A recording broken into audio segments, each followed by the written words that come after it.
Martina Romano, yo soy Alejandra Pedraza y estos son los paradigmas sociológicos. Para empezar, debemos definir qué son los paradigmas. No es una teoría social, un paradigma es mucho más amplio. Es un modo de entender la sociedad, un enfoque acerca de cómo funciona. Se dice que los paradigmas son los lentes a través de los cuales mira el sociólogo. Es la imagen básica que guía el pensamiento y la investigación. Los sociólogos tienen cierta inclinación a ver la realidad en base a uno. En el marco teórico de la investigación se debe aclarar desde qué paradigma está hecha, porque este indica cómo se hace el trabajo. Asociándolo con la corriente epistemológica podemos distinguir el paradigma con el que se identifica el sociólogo, si tiene un enfoque macro o microsocial y el objetivo.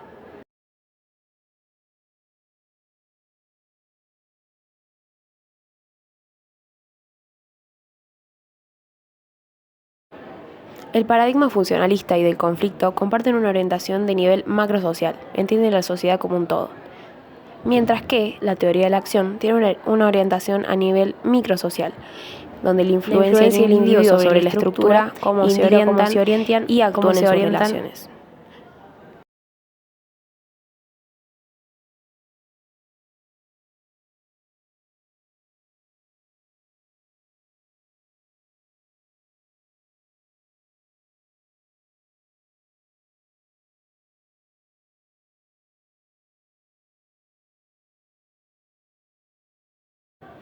Los paradigmas son constantemente desarrollados y refinados. Simultáneamente aparecen nuevos, llamados paradigmas emergentes, que son más cercanos a nuestros días y corrigen las críticas de los paradigmas clásicos.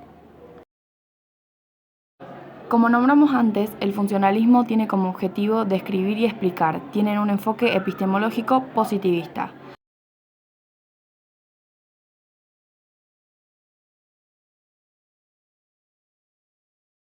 Predominó hasta la década del 60 y hoy está en desuso. Fue la corriente más aceptada en la segunda mitad del siglo XX y a Argentina llegó en los años 30. Se llama así porque considera que la sociedad es un todo comprensible, estable y organizado por leyes naturales y las funciones que cumplen sus partes, para lograr estabilidad, progreso y solidaridad. Los padres del funcionamiento clásico son Auguste Comte y Émile Durkheim.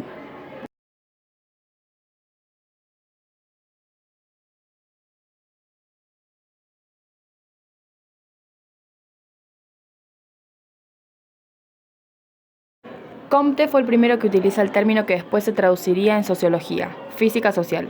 Hace una distinción entre dinámica social, la posibilidad de transformación de las leyes a distintos contextos, y estática social, lo que perdura en la sociedad como las leyes naturales.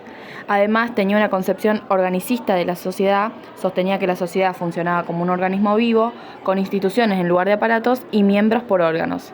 Es necesaria la cooperación funcional para el progreso. Comte crea la teoría de los tres estadios: estadio teológico, forma embrionaria del saber; estadio metafísico, los fenómenos que se explican según los principios primeros; y estadio positivo, explica los hechos a través de la ciencia. Durkheim, por su parte, critica a Comte por su falta de rigurosidad, por lo que propone la sistematización metódica y define como objeto de estudio de la sociología a los patrones de comportamiento, los hechos sociales. Un ejemplo de esto es su estudio sobre el suicidio.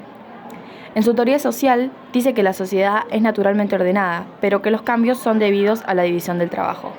A raíz de esto, hace una distinción entre las sociedades premodernas, unidas por una solidaridad mecánica, y las modernas, por la solidaridad orgánica.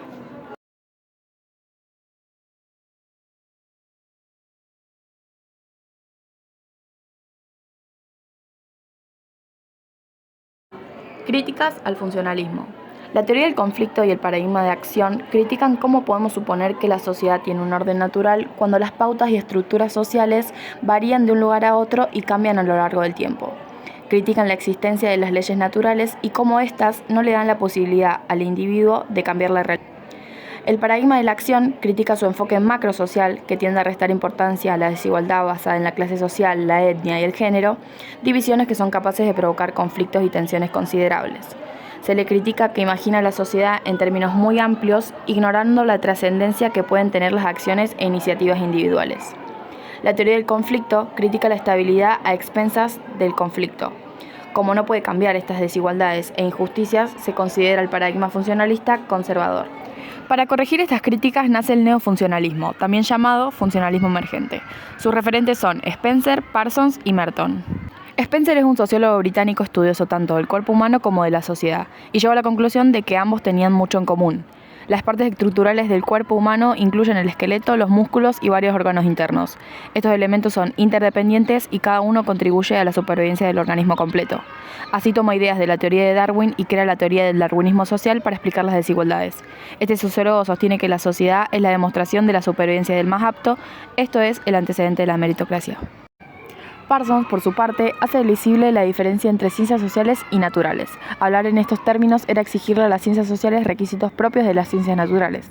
Según Parsons, no se puede usar la metáfora de que la sociedad es un organismo vivo, porque la entiende como un sistema de engranajes, que deben encajar para que funcione como corresponde. La sociología debía identificar las tareas básicas que debe realizar cualquier sociedad para mantenerse en equilibrio y sobrevivir. Todas las sociedades, argumentaba, necesitaban ser capaces de adaptarse, alcanzar sus objetivos, mantenerse estables y hacer que sus miembros se sientan bien integrados realizando cada uno su tarea. Sin esto, las sociedades corren el riesgo de derrumbarse. También diferencia el objeto de estudio de ambas ciencias. Merton, sociólogo estadounidense, hizo una distinción de los distintos tipos de funciones y el concepto de disfunción. Hay dos tipos de funciones. Las funciones manifiestas son las conocidas socialmente de una institución. Son las funciones explícitas, como para la escuela lo es la instrucción de conocimientos. Las funciones latentes son las que están solapadas, las que no están visibles.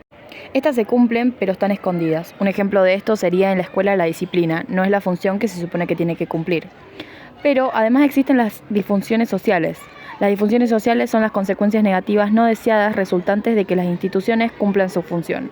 No hay forma de evitarlo, no es esperado. Un ejemplo de esto son los medios de comunicación. Su función es informar las malas noticias porque son importantes, pero como la sociedad las normalizamos y deshumanizamos porque ya estamos acostumbrados, nos adormece. La función latente no es sinónimo de disfunción. Esta última es una consecuencia negativa y la función latente no siempre lo es. El paradigma o teoría del conflicto es una teoría sociológica que tuvo su mayor auge en la década del 60 en Occidente, que tiene como objetivo comprender para transformar la estructura social debido a su enfoque epistemológico antipositivista. El enfoque sostiene que la sociedad es conflictiva por naturaleza y que puede tener tantos efectos negativos como positivos. Estos conflictos entre individuos en una sociedad surgen y son fomentados gracias a las tensiones provocadas por las diferencias de intereses, valores, necesidades y objetivos entre las personas, y por las desigualdades jerárquicas dentro de una sociedad, como las desigualdades de poder, de ingresos o de prestigio o estatus. Karl Marx, creador de este paradigma, sostiene que la lucha de clases es el motor de la historia, donde una clase dominante explota al proletariado para su beneficio económico. La plusvalía es un síntoma de esta explotación. Crea tensiones y conflictos sociales que se manifiestan en forma de protestas, huelgas y revoluciones.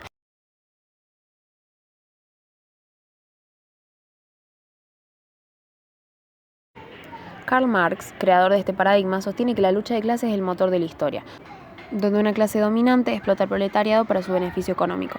La plusvalía es un síntoma de esta explotación. Crea tensiones y conflictos sociales que se manifiestan en forma de protestas, huelgas y revoluciones, ya que el proletariado busca liberarse de su opresión y luchar por la igualdad y la justicia social.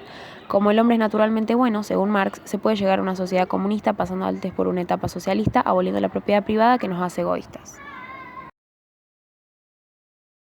Crítica al paradigma del conflicto.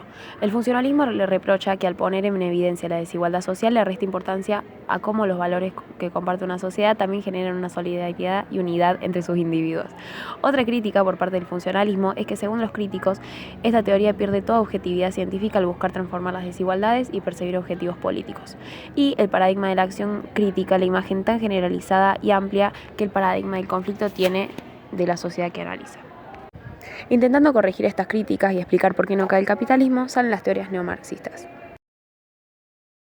La Escuela de Frankfurt fue un centro de investigación surgido en Alemania en los años 30 y 40.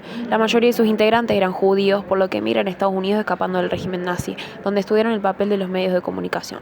Testigos del uso que le habían dado los nazis para difundir ideas y convencer a la sociedad, reconocen que este país también tenía esa función. Sostenían que los medios estaban en manos de la clase dominante, a quienes les generaban beneficio en perjuicio de otros, sin importar si el régimen era autoritario o democrático. Y eran una herramienta de manipulación.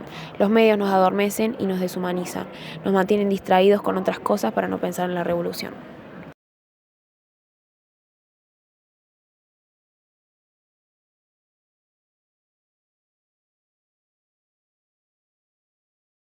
Por otro lado está Gramsci, un actor y político italiano que escribió en la primera mitad del siglo XX en contra del régimen de Mussolini. También participó en la Revolución Rusa para trasladarle a Italia.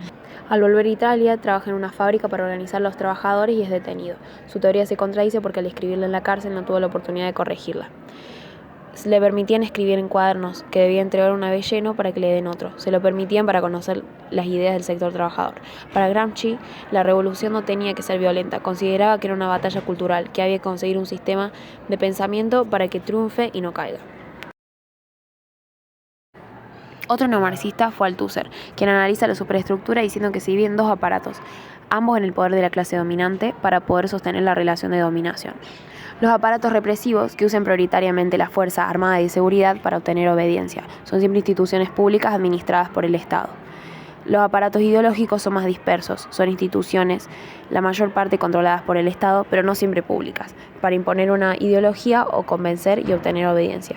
Estas instituciones son los medios de comunicación, la religión, la escuela, los partidos y la familia, que es la primera institución que nos enseña a obedecer. El paradigma de la acción coincide en algunos aspectos con la teoría del conflicto. Ambos son antipositivistas, su objetivo es comprender y consideran que la sociedad es naturalmente conflictiva, hace una diferenciación de las relaciones de poder y de autoridad.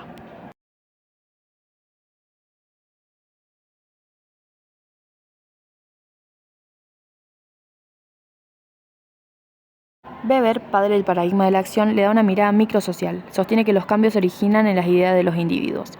Weber comparó las pautas sociales en diferentes épocas y lugares y para definir las comparaciones se apoyó en el tipo ideal, que es una definición abstracta de las características esenciales de cualquier fenómeno social. Estos son impuestos por la sociedad y cuando Weber analizaba los hechos sociales, comparaba las formas empíricas de la vida cotidiana con estos puntos de criterio.